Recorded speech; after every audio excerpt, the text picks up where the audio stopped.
I got a question from some of my clients this week that was such a good one, especially in this age where we're doing so much work on Zoom or on whatever platform you're using. And my clients asked me, they said, we're having trouble getting people to actually turn on their cameras. And we feel like our ability to advance the things that we're trying to advance together, things we're trying to work on with people in terms of work, it's really suffering because we cannot see. I can hear their voice, but I can't see them. And of course, that happens so much these days. The world has changed so much in terms of how we communicate since the pandemic. And so many people are still working from home. 58% of people actually work from home, which is huge. And so not being able to be in person and then having these digital tools, but the use of the digital tools isn't necessarily the most effective, and people are struggling with it. There was a study that said when you are in person with someone, that you are face to face in person with someone, and they can see you from head to toe. When they can see you head to toe, there's brain chemicals that get released.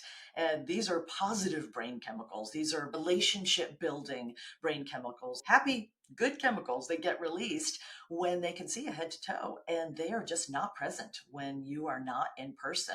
And so it's a big deal what we've moved into in terms of our digital era more than ever. There's a brand new piece of research that just came out, which is stunning because the question is with communication, how do you measure this stuff? The more you can create that bonding, the better it's going to go. And the research that just came out said that companies that communicate the best have a 47% higher return on investment to shareholders. And that is a stunning piece of research. It's measurable that when they are rated as, and this is internal rating, they're better at communication internally, it literally translates into dollars.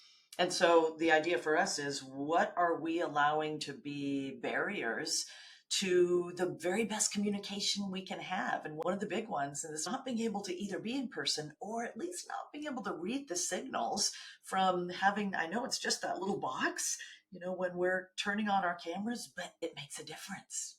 How are we showing up? And are we getting in there? Are we showing up in person if we possibly can and making that effort? And some of my clients will ask, do I get on the plane or do I not get on the plane? If you haven't met them, at least for those initial meetings, and then maybe it doesn't have to be every single meeting, make the choice. If you can get there, get there. And if you can't, turn on the camera. But the other question, how do you get other people, especially if it's a client? You can't boss a client around, but you want to get them on camera. So how do you do it? If it's your team, it's easier. You can say, so that we can really get down to things together in the next meeting. Let's all come on camera together.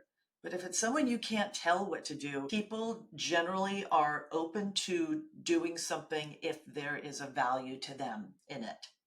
And so that is something that I would think about. What would be the value to your client? What would be the value to the client of coming on camera? And maybe before the meeting. So you're not calling them out in the meeting and saying, yeah, I'd like you to switch up your behavior right now. But before the meeting is letting them know, hey, this is so that we can make XYZ headway on this thing that's important to you. In our experience, we find that it can be faster if we turn on our cameras